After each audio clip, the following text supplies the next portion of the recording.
தம்பி சவுக்கு சங்கர் வந்து பேசுனது தவறு. இப்போ நான் உங்களுக்கு தனிப்பட்ட முறையில் அது விளக்க கடமைப்பட்டிருக்கேன்.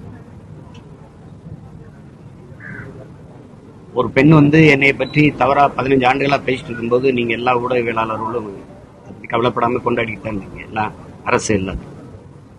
எனக்கு ஒரு குடும்பம் இருக்கு, எனக்கு 2 பசங்க இருக்காங்க, எனக்கு மனைவி, எனக்கு அம்மா அப்பா மாமியார் எல்லாரும் இருக்காங்க அப்படிங்கிறதுலாம் யாருக்கும் நினைவில் இல்லை.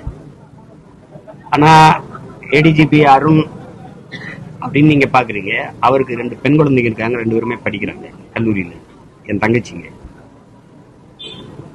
தன்னுடைய தந்தையை பற்றி நீங்கள் பேசுகிறத என் பிள்ளைங்க எப்படி தன் தோழிகளை எதிர்கொள்வாங்க, எப்படி அதெல்லாம் யோசிக்கணும். சமூகத்தில் நீங்கள் எதையுமே யோசிக்காமல் எதையாவது பேசிவிட்டு போயிருங்க. அப்படி பண்ணக்கூடாது. அது வந்து தம்பி சவுக்கு சங்கரை பெண் காவலர்களோட ஐயா ஏடிஜிபி அருண் அவர்களை இணைச்சு பேசுனதுங்கிறது தப்பு. அதுக்கு கைது நடவடிக்கைங்கிறத நான் கண்டிக்கல. நேற்று சவுக்கு சங்கரோட மேட்டரை கேட்டா என்னமோ கொஞ்சம் மீடியா கிட்ட தான் என்னமோ ரொம்ப உத்தமனா, எனக்கு பொண்டாட்டி இருக்கிறாங்க, எனக்கு 2 பசங்க இருக்கிறாங்க, எனக்கு மாமியார் இருக்காங்க, உனக்கு அவங்க எல்லாம் இருக்கிறாங்கன்னா போன வருஷம் எதுக்குடா வந்து பம்பிட்டு என்கிட்ட பொண்டாட்டின்னு வந்த, திமுக முன்னாடி என் மானம் போகுது அப்படின்னு சொல்லிட்டு மாசம் 50,000 ரூபாய் போட்டுறேன்னு சொல்லிட்டு மார்ச்லேருந்து ஆகஸ்ட் வரைக்கும் எதுக்குடா 50,000 ரூபாய் போட்ட? நாங்கெல்லாம் எப்படி தெரிஞ்சுட்டு இருக்கிறோம்? உனக்கு மட்டும்தான் குடும்பம் இருக்குது, உனக்கு மட்டும்தான் எல்லாம் இருக்கிறாங்க. என்னையும் கர்நாடகாவில் ஜகேஷ் என்ற ஒரு நடிகர் கூடயும் சேர்த்து வச்சு அசிங்கமாக பேசினேன் பொண்டாட்டின்னு சொல்லிட்டு. அந்த வழக்கை வந்து நான் கர்நாடகாவில் கொடுத்து உன்னை என்னன்னு பார்க்க வைக்கட்டுமாடா? நீ எல்லாம் அடங்க மாட்ட. உனக்குலாம் என்ன தெரியுமா? நெக்ஸ்ட்டு கர்நாடகாவில் வந்து ப்ரெஸ் மீட் வச்சு கன்னட அமைப்பினர்கள் கிட்ட எல்லாம் சொல்லி இதை வந்து நீதிமன்றத்தில் மீண்டும் இந்த வழக்கை கொடுக்க வச்சு 14 வருஷமா நான் வந்து கர்நாடகாவில் பிறந்த பொண்ணுன்றதுக்காக என்னை போட்டு இப்படி டார்ச்சர் பண்றான் அப்படின்றது. நெக்ஸ்ட் கர்நாடகாவில் தாண்டா உனக்கு என்னன்னு பண்ண வைக்க போறேன். ஏன்னா நான் தான் சொல்லிட்டேனே, தலைவர் பிரபாகரன் உயிர் கொடுத்து போராடிட்டு இருக்கும் போதே நீ என் கூட ஆட்டம் தான் போட்டுட்டு இருந்த அப்படின்னு தான் நான் தான் உலகத்துக்கே சொல்லிட்டேனே.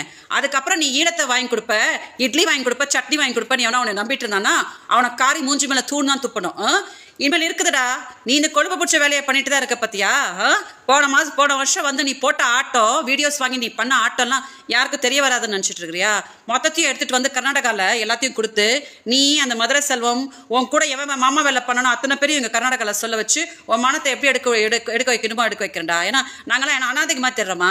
எங்களால் ரோட்டில் பெற்று போட்டு போயிட்டாங்கடா எங்கள் அப்பா அம்மாங்கெல்லாம். நீங்கள் இஷ்டத்துக்கு பேசிட்டு போயிங்க, நாங்கள் உங்கள்கிட்ட வாய்ப்போத்தின்னு இருக்கணும்னு சொல்லிட்டு. நெக்ஸ்ட் உனக்கு கர்நாடகாவில் தான் இருக்குதுடா. தமிழ்நாட்டில் இருக்கவங்க எல்லாருக்கும் தெரியட்டும், நான் என்னோட கடைசி மூச்சு இருக்கிற வரைக்கும் போராடிட்டு தான் இருப்பேன். இந்த சீமான்ன்றவெல்லாம் வந்து மக்களை ஏமாத்துறதுக்கு என்னோட வாழ்க்கையை நாசம் பண்றதுக்கெல்லாம் நான் ஒருபோதும் விட மாட்டேன் அப்படின்றது உறுதியா நான் இந்த வீடியோல சொல்றேன்.